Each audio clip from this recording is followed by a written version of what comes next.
tal, amigos? ¿Cómo están? Muy buenas noches. Dios les bendiga. Gracias por acompañarnos una vez más. Somos la Iglesia Pan de Vida y bueno, en esta oportunidad tengo el honor de compartir un mensaje que Dios ha puesto en mi corazón y el mensaje se titula Tu Esencia. Y pues, ¿de qué trata este mensaje? Pues específicamente trata de eso, de cómo es que Dios ha puesto en todos y cada uno de nosotros unas características tanto físicas como mentales, como sentimentales, ¿verdad? Y diferentes. Él ha sabido desde antes que naciésemos cómo vendríamos ya, dijéramos así, sazonados para el tipo de vida que nos iba a tocar vivir.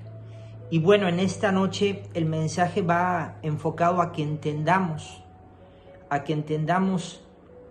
qué es lo que Dios quiere para nosotros, por qué es que soy así, y sobre todo vamos a ver cómo la Biblia nos muestra unos personajes que supieron sobrellevar toda la adversidad y no cambiaron esa esencia con la cual Dios ya les tenía provisionada a todos y cada uno. Primero que nada debemos de saber que desde antes que naciésemos ya nuestro embrión ya había sido visto por los ojos del Señor. Dice la palabra en el libro de Salmos 139, versículo 13, dice: porque tú formaste mis entrañas, tú me hiciste en el vientre de mi madre, mi embrión vieron tus ojos, dice, y en tu libro estaban escritas todas aquellas cosas que fueron luego formadas, dice, sin faltar una de ellas. Cuán preciosos me son, oh Dios, tus pensamientos, dice, cuán grande es la suma de ellos. Si los enumero, se multiplican más que la arena, dice, despierto y aún estoy contigo, dice la palabra en el Salmo 139, 13, 16 al 18. También la palabra en el libro de Jeremías 1, capítulo 1, versículos del 4 a 5, dice: vino pues palabra de Jehová a mí diciendo: antes que te formase en el vientre te conocí, y antes que nacieses te santifiqué, te di por profeta a las naciones. Todas estas cosas ya sabe Dios de nosotros desde antes de nacer. Sabe perfectamente cómo venimos constituidos, tanto por dentro como por fuera, ¿verdad? Y quizás no lo sabemos, pero la vida nos va poniendo pruebas para ver si somos realmente merecedores de eso que Dios tiene preparado para nosotros. A ver si es que no cambiamos nuestra esencia. Y vamos a ver lo que dice el diccionario respecto a la palabra esencia. Dice: aquello que constituye la naturaleza de las cosas, lo permanente e invariable de ellas. Otra definición dice: lo más importante y característico de una cosa. Tu naturaleza, eso que permanece en ti invariable, tu característica más importante. Esa es tu esencia. Y quizás no lo sabes aún, pero a lo largo de tu vida te vas a ir topando con situaciones que te van a querer orillar a cambiar tu forma, empezar a pensar de una manera diferente a los pensamientos que se alinean con la voluntad de Dios. Y eso quizás no lo sabes todavía, ¿verdad? O no lo sabías hasta este momento, pero la vida, sabemos que el mundo está bajo el maligno, nos quiere acabar, ¿verdad? Eso dice la palabra. Nos quiere devorar como león rugiente. ¿Y cómo lo logra? Pues precisamente engañándote, obligándote a actuar de una forma distinta a la que ya Dios puso en tu corazón, llevándote a tener pensamientos que no son propiamente tuyos. Yo creo que todos en algún momento de nuestra vida hemos logrado identificar algún pensamiento que no proviene de nosotros. Y te quedas pensando y dices: bueno, ¿y esto de dónde vino? Porque yo no soy así, yo no sé pensar de esa forma, yo no sé sentir esto que en este momento se me está presentando. Y esa circunstancia te puede obligar a que tomes un rumbo distinto, te puede obligar a que cambies, como se los acabo de decir. ¿Por qué? Para que entonces te alejes de la voluntad de Dios. Vamos a ver lo que dice la Biblia respecto a unos personajes que pasaron por ese tipo de pruebas. Primero que nada, déjame decirte que la palabra en Deuteronomio 8:2 dice: y te acordarás de todo el camino por donde te ha traído Jehová tu Dios. Estos 40 años en el desierto, dice, para afligirte, para probarte. Aquí está la característica más importante de este mensaje, dice, para probarte, para saber lo que había en tu corazón, si habías de guardar o no sus mandamientos, si cambiabas o no lo que había en ti, tu esencia. Y el personaje que vamos a ver ahorita, el primero es José. Yo creo que hay varios actores en la palabra que nos pueden llevar a tomar un buen ejemplo para el tema que estamos tocando en esta noche. El primero de todos en esta oportunidad es José. Dice la palabra en Génesis 37, del 16 al 24, dice: José respondió. Recordemos que José había sido enviado por su padre a buscar a sus hermanos que apacentaban las ovejas, y cuando él va de camino se encuentra con un varón. Dice, le respondió a este varón: busco a mis hermanos, te ruego que me muestres dónde están apacentando. Y aquel hombre respondió: ya se han ido de aquí, y yo les oí decir: vamos a Dotán. Entonces José fue tras de sus hermanos y los halló en Dotán. Dotán quiere decir lugar de dos pozos. Cuando ellos lo vieron de lejos, antes que llegara cerca de ellos, conspiraron contra él para matarle. Y dijeron el uno al otro: he aquí viene el soñador. Ahora pues, venid y matémosle, dice la palabra, y echémosle en una cisterna. Y diremos: alguna mala bestia lo devoró, y veremos qué será de sus sueños. Cuando Rubén oyó esto, lo libró de sus manos y dijo: no lo matemos. Y les dijo Rubén: no derraméis sangre, echadlo en esta cisterna que está en el desierto, y no pongáis mano en él, dice, por librarlo así de sus manos, para hacerlo volver a su padre. Sucedió pues que cuando llegó José a sus hermanos, ellos quitaron a José su túnica de colores que tenían sobre sí, y le tomaron y le echaron en la cisterna, dice, pero la cisterna estaba vacía, no había en ella agua. ¿Qué cosas vemos aquí en esta palabra que acabamos de leer? Primero que nada, sabemos que José era el hijo preferido de Jacob. Era el hijo preferido, y José, ya Dios le había mostrado a través de sueños que él tendría un racimo de trigo mucho más grande que sus hermanos. Y por esto sus hermanos le empezaron a tener mucha envidia. Le dijeron: ¿acaso vas a ser tú mayor que nosotros? Eso le dijeron. Y pues lógicamente ellos sentían cierto recelo hacia él. Y vemos al grado que algunos pensaban en matarle. Yo no sé cuántas personas que están viendo este mensaje en esta noche han pasado por alguna situación semejante.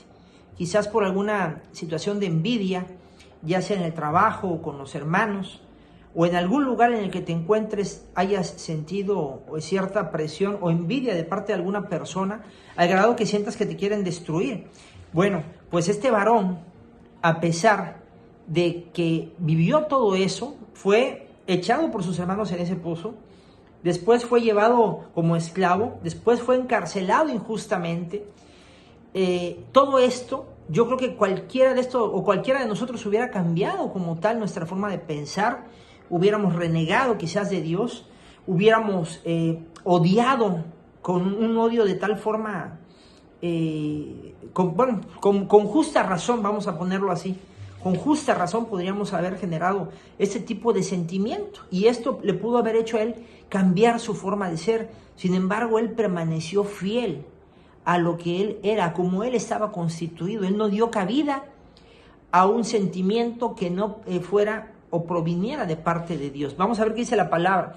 Génesis 37:36 dice: y los madianitas lo vendieron a Egipto a Potifar, oficial de Faraón, capital de la guardia. Les decía que fue llevado por esclavo por estos madianitas, y después se lo vendieron a Potifar, el oficial del Faraón. ¿Sí? José recibió mayor honra que cualquiera otro de sus compatriotas en aquel momento. Quizás no lo hemos dimensionado, pero si este varón hubiese pensado de una manera distinta y no hubiese alcanzado a cumplir su propósito, quién sabe qué sería del pueblo de Israel, quién sabe qué sería de todos, ¿verdad? ¿Por qué? porque Dios lo utilizó a él para preservar la nación. Toda vez que hubo escasez en aquel tiempo, y fue a él a quien utilizó Dios para que pudiera mantener a la familia y darle en ese momento el alimento durante todos esos años que hubo de escasez, ¿sí? Génesis 41, 38 al 45 dice: y dijo Faraón a sus siervos: ¿acaso hallaremos otro hombre como este, en quien esté el Espíritu de Dios? Y dijo Faraón a José: pues que Dios te ha hecho saber todo esto, no hay entendido ni sabio como tú. Ya empezaba a llegarle la recompensa por haberse mantenido en esa integridad esencial como era él. Dice: tú estarás sobre mi casa, y por tu palabra se gobernará todo mi pueblo. Solamente en el trono seré yo mayor que tú. Dijo además Faraón a José: he aquí, yo te he puesto sobre toda la tierra de Egipto. Entonces Faraón quitó su anillo de su mano y lo puso en la mano de José, y lo hizo vestir de ropas de lino finísimo, dice la palabra. No dice de lino fino, sino de lino finísimo. Y puso un collar de oro en su cuello, y lo hizo subir en su segundo carro, y pregonaron delante de él: doblad la rodilla. Y lo puso sobre su mano, lo puso sobre toda la tierra de Egipto, dice la palabra. Y dijo Faraón a José: yo soy Faraón, y sin ti ninguno alzará su mano ni su pie en toda la tierra de Egipto. Y llamó Faraón el nombre de José Safnat Panea, y le dio por mujer a Asenat, hija de Potífera, sacerdote de On, y salió José por toda la tierra de Egipto. Sanat Panea, la interpretación es: el Dios habla y él vive, o revelador de secretos. Eso significa Safnat Panea. Fue la forma en la que el faraón lo identificó a él por todo lo que Dios le mostró a José. Pero imagínense qué hubiera pasado si durante uno de todos esos procesos que él vivió, él hubiese renegado, como se los mencionaba hace un momento, hubiese cambiado. ¿Hubiera alcanzado esta gloria? Yo creo que no. Yo creo verdaderamente que hubiera sido otro el destino de este varón si él hubiese renegado de Dios, porque fue Dios quien nos sacó de ese lugar. Él se mantuvo siempre firme, íntegro a sus convicciones, no dudó, quizás tuvo momentos de flaqueza, pero se mantuvo en la fe, aún estando en ese calabozo de manera injusta. Yo sé que suena muy fácil, pero que es muy difícil hacerlo. ¿Y cómo lo vamos a lograr todo esto? Agarrándonos de la palabra del Señor, confiando plenamente en Él. Esa es la única forma en la que vamos a lograr hacerlo. ¿Por qué? Porque el enemigo te va a querer zarandear como a trigo, así como Jesús le dijo a Pedro. Va a querer que vayas de un lado a otro, buscando ayuda por otros lados, lejos de la voluntad de Dios, ¿sí? Y eso es el trabajo precisamente que Él tiene. Que nosotros las cosas no nos salgan bien para que vayamos y busquemos ayuda en otro lado. Ya cambiamos nuestra naturaleza. Tenemos que tener mucho cuidado. Dice la palabra que anda como león rugiente buscando a quien devorar. Otro ejemplo de otro varón que no cambió su esencia fue Job. Él sabemos que hizo muchas obras o hacía muchas obras buenas para mucha gente y sobre todo para sus amigos, y siempre se la pasaba orando por sus hijos, ¿verdad? Pero dice la palabra en Job 2, 7 al 13, dice: entonces salió Satanás de la presencia de Jehová e hirió a Job con una sarna maligna desde la planta del pie hasta la coronilla de la cabeza. Tremendísimo esto. Y tomaba Job un tiesto para rascarse con él, y estaba sentado en medio de ceniza. Entonces le dijo su mujer: ¿aún retienes tu integridad? Maldice a Dios y muérete, le decía su mujer. Y él le dijo: como suele hablar cualquiera de las mujeres fatuas, has hablado. ¿Qué? ¿Recibiremos de Dios el bien y el mal no lo recibiremos? En todo esto no pecó Job con sus labios. Lo enfatizamos, vamos a ponerlo en grande. En todo esto no pecó Job con sus labios. Él se mantuvo firme en su integridad como él era. Y 3 amigos de Job, Elifaz temanita, Bildad suita y Sofar naamatita, luego que oyeron todo este mal que le habían sobrevenido, vinieron cada uno de su lugar, porque habían convenido en venir juntos para condolerse de él. A ver si alguien se identifica con esto. Y para consolarle, los cuales alzando los ojos desde lejos no lo conocieron y lloraron a gritos sus amigos, dice, y cada uno de ellos rasgó su manto y los tres esparcieron polvo sobre sus cabezas hacia el cielo. Así se sentaron con él en tierra por 7 días y 7 noches y ninguno le hablaba palabra porque veían que su dolor era muy grande. Job perdió hijos, perdió casa, perdió ganado y motivos tenía suficientes para él cambiar. Recuerden que leímos la palabra que dice que Dios nos llevó al desierto para probarnos, para ver qué es lo que ve en nuestro corazón, para ver si éramos dignos, merecedores de todas las bendiciones que Él tiene para nosotros. Yo recuerdo que hay una película que se llama 7 almas, si mal no recuerdo, cuando este varón, el protagonista, decide donar cada uno de sus órganos a una persona que él seleccionó. Recuerdo que había un pianista que no podía ver y este varón fue también y lo prueba, le quiere hacer, lo quiere sacar de sus casillas, a ver si él se mantenía firme en su convicción, a ver si era digno. Cuando le va a entregar los ojos le dice, porque quería saber que eras tú el correcto. De esa misma forma es que Dios permite que pasemos algunas pruebas, hermanos, para ver si realmente somos o no el correcto, para ver si no vamos a cambiar nuestra forma de pensar, de actuar, de hablar, para ver si somos reales o no, para ver si mantenemos esa esencia con la cual Él nos ha constituido desde antes de nacer, porque Él lo sabe todo. Entonces debemos de aprender a discernir qué cosas son las que nos pueden hacer cambiar nuestra forma de ser. Yo me acuerdo que en alguna plática sostenida con nuestro amado pastor de muchas pruebas o situaciones que me estaban pasando, él me dijo, Dios está guardando tu corazón. Y yo no había entendido realmente la magnitud de esa frase. Pero ¿qué crees? Que realmente así es. ¿Por qué? Porque cuando vas atravesando cada prueba, Él te va poniendo esa paz, te va poniendo esa tranquilidad, esa confianza en Él, en saber que todo va a estar bien. Y es para que nos acerquemos más a Él.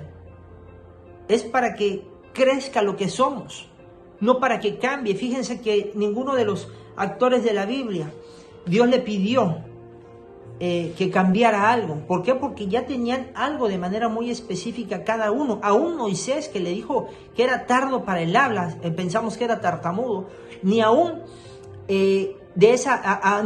a Moisés le corrigió en ese momento la tartamudez. Lo usó tal cual era, así como él era. A Saulo, con ese carácter tan fuerte que tenía, así lo usó. Los convenció con la palabra, los convenció con las obras, pero siguieron siendo los mismos. Ese carácter que Saulo tenía, lo usó para predicar ante los principales reyes, ¿sí? Así lo usó. Cualquier otro a lo mejor no hubiese tenido el valor, pero esa era su esencia, así estaba constituido él. Y si hoy en día Dios te ha llamado, es porque tienes algo diferente a los demás. Cada quien tenemos algo que Dios ha constituido de manera diferente y específica para que podamos ser usados para su honra y gloria. De esa forma es de que debemos de entender, no tenemos por qué cambiar. Cuando ya te llamó el Señor, Él lo que viene a hacer es te viene a convencer. Te pone aquí y aquí el convencimiento. Lo que sí tenemos que dejar son las obras que a Él no le agradan definitivamente. Eso se va encargando el Espíritu Santo de redarguirte. Se va encargando de limpiarte, ¿sí? Pero tienes algo específicamente. Cada quien sabe qué es, que a Dios le agrada. Y eso es lo que Él va a usar para poder manifestarse primero que nada ante tu vida y de ahí ante la vida de los demás. Eso es lo que tenemos que cuidar. Tenemos que cuidar esa esencia que Dios ha puesto en nosotros. Dice la palabra que tenemos el tesoro en vasos de barro. Tenemos que cuidarlo muchísimo. Somos esos vasos de barro, ¿verdad? Y bueno, el ejemplo más grande de todos, ¿cuál creen que es? Ni más ni menos que el de nuestro Señor Jesucristo. Es el ejemplo más grande de cómo es que debemos mantenernos durante toda la adversidad. Imagínense qué hubiera pasado si Jesús hubiera tomado la propuesta que le hizo Satanás cuando fue llevado al desierto para probarlo. ¿Qué hubiera pasado si hubiera tomado eso? ¿Qué hubiera pasado si de su boca hubiese salido alguna exclamación o alguna maldición cuando estaba siendo crucificado? ¿Qué hubiera pasado? No tendríamos salvación hoy en día. Entonces, no te estoy diciendo que la obra que tú y yo vamos a hacer es igual a la de Cristo, pero es semejante, porque nos está llamando a salvar almas. Nos está llamando a eso, y va a usar eso que Él ya ha puesto en ti para lograrlo. Tú no tienes por qué cambiarlo. Dice la palabra en Mateo 4, del 1 al 11. Entonces Jesús fue llevado por el Espíritu al desierto para ser tentado por el diablo, y después de haber ayunado 40 días y 40 noches, tuvo hambre, y vino a él el tentador. Dios permitió eso, que fuera tentado, y le dijo: si eres hijo de Dios, di que estas piedras se conviertan en pan. Él respondió y dijo: escrito está, no solo de pan vivirá el hombre, sino de toda palabra que sale de la boca de Dios. Entonces el diablo le llevó a la santa ciudad y le puso sobre el pináculo del templo y le dijo: si eres hijo de Dios, échate abajo, porque escrito está, a sus ángeles mandará cerca de ti, y en sus manos te sostendrán, para que no tropieces con tu pie en piedra. Jesús le dijo: escrito está también, no tentarás al Señor tu Dios. Otra vez le llevó el diablo a un monte muy alto y le mostró todos los reinos del mundo y la gloria de ellos, y le dijo: todo esto te daré si postrado me adorares. Entonces Jesús le dijo: vete, Satanás, porque escrito está, al Señor tu Dios adorarás y a Él solo servirás. El diablo entonces le dejó, y he aquí vinieron ángeles y le servían. Y pues ya sabemos cuál es la resolución a esta obediencia de Cristo, ¿verdad? Que Dios lo exaltó hasta lo sumo. Sí, pero antes de eso pasó más pruebas también, lógicamente. Dice la palabra en Mateo 26, 48, del 50. Dice: y el que le entregaba le había dado señal, diciendo: al que yo besare, ese es, prendedle. Y enseguida se acercó a Jesús y dijo: salve, maestro, y le besó. Y Jesús le dijo: amigo, ¿a qué vienes? Entonces se acercaron y echaron mano a Jesús y le prendieron. Dice: y los principales sacerdotes y los ancianos y todo el concilio buscaban falso testimonio contra Jesús para entregarle a la muerte, y no lo hallaron, aunque muchos testigos falsos se presentaban. Pero al fin, dice, vinieron 2 testigos falsos, dice: ¿qué os parece? Y respondiendo ellos dijeron: es reo de muerte. Entonces le escupieron en el rostro y le dieron de puñetazos, y otros le abofeteaban diciendo: profetízanos, Cristo, ¿quién es el que te golpeó? Dice la palabra en Mateo 27, continúa diciendo: entonces los soldados del gobernador llevaron a Jesús al pretorio y reunieron alrededor de él a toda la compañía, y desnudándole le echaron encima un manto de escarlata y pusieron sobre su cabeza una corona tejida de espinas y una caña en su mano derecha, e hincando la rodilla delante de él escarnecieron diciendo: salve, rey de los judíos. Y escupiéndole, tomaban la caña y le golpeaban en la cabeza. Después de haberle escarnecido, le quitaron el manto, le pusieron sus vestidos y le llevaron para crucificarle. Y Jesús, ¿qué hizo ante todo esto tremendo y horrible que pasó nuestro Señor? Colgado en la cruz, ¿tú sabes qué fue lo que dijo? Dijo: Padre, perdónalos, porque no saben lo que hacen. Eso fue lo que dijo Jesús: perdónalos porque no saben lo que hacen. Él sabía exactamente cuál era su misión. Él sabía que había venido. Él no cambió eso por nada. Pese a toda circunstancia a la que se enfrentó, circunstancias aterradoras, circunstancias que pudiéramos decir le daban todo el derecho a que él hiciera lo que quisiera después de lo que había pasado, ¿verdad? Sin embargo, él no cambió. Dice la palabra que él es fiel, que él no cambia, que él es el mismo ayer, hoy y siempre, dice la palabra en Hebreos 13:8. Él no cambió, él no cambia, él sigue siendo el mismo. Tú y yo no tenemos que cambiar eso que Dios ha depositado en nosotros, porque Dios sabe en qué momento lo vamos a ocupar. Esa esencia que Él ha depositado en nosotros tenemos que cuidarla, tenemos que crecerla en la relación con Él, en oración. Tenemos que entender para qué hemos sido constituidos. A lo mejor tú estás aquí para ser un ministro, para ser un evangelista, para ayudar a mucha gente de una u otra manera. No lo sé, eso es algo que solamente tú y Dios saben. Pero yo te puedo sugerir que no cambies esa forma que tienes de ser, porque Dios es bueno y Él tiene pensamientos de bien para nosotros. Entonces, si Él te ha puesto así, tal cual como tú eres, Él se va a encargar de llevarte a más, de exaltarte. Él se va a encargar de que cumplas con el propósito para el cual estás aquí, pero todo va a ser a su debido tiempo. Dice la palabra en Malaquías 3:6, porque yo Jehová no cambio, por esto, hijos de Jacob, no habéis sido consumidos. Él no cambia.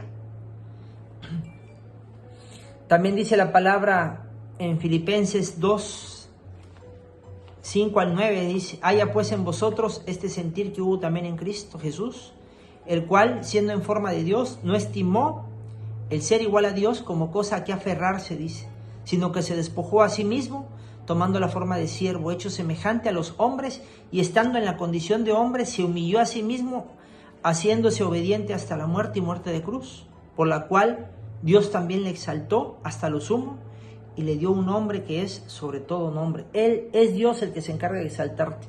Pero todos esos procesos que pasamos son pruebas. A ver si las pasamos o no, a ver si somos dignos. ¿Sí?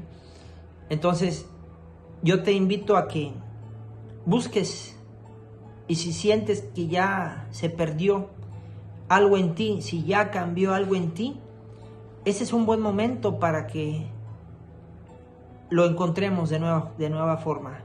Acércate al Señor, permíteme orar por ti en esta noche. Padre bendito, Señor, yo te doy gracias por todas las personas, Señor, que están siendo alcanzadas por este mensaje. Bendito seas, mi Dios. Te pido, Señor, que si alguno, Padre, ha perdido su identidad, ha perdido su esencia, Señor, que en esta hora, Padre, se abra la ventana de los cielos, Señor, y que regresen, Padre. Que vuelvan, Padre, a ser esas personas que tú constituiste, mi Dios. Si alguno se extravió en el camino, Padre, perdónale, Señor, y retórnalo, Padre, con lazos de amor, para que alcancen el propósito que tú les has encomendado desde antes de la fundación del mundo, Señor. En tus manos, Padre, ponemos todos nuestros proyectos, Señor, todo lo que queremos hacer, Padre, en tus manos lo ponemos, Señor, a fin de hacer tu voluntad, Señor, al fin de que esa esencia que has depositado en nosotros se potencialice, Padre, para alcanzar esas almas conforme a tu voluntad, Señor. En el nombre precioso de Jesús, yo te doy gracias, Señor bendito. Bendice, Padre, a todo tu pueblo donde quiera que estés, Señor. Gracias te damos, Padre bendito. Nos vemos el domingo de manera presencial en la congregación. Si no puedes asistir, pues tenemos la transmisión en vivo. Te recuerdo que somos la Iglesia Pan de Vida. Estamos ubicados en el puerto de Veracruz, en la calle de Collado, número 340, entre 22 de marzo y La Fragua. Que Dios te bendiga. Gracias por acompañarnos y te esperamos el domingo o el próximo miércoles a través de otra transmisión como esta. Y bueno, te mando un fuerte abrazo donde quiera que estés. Gracias y que Dios te bendiga.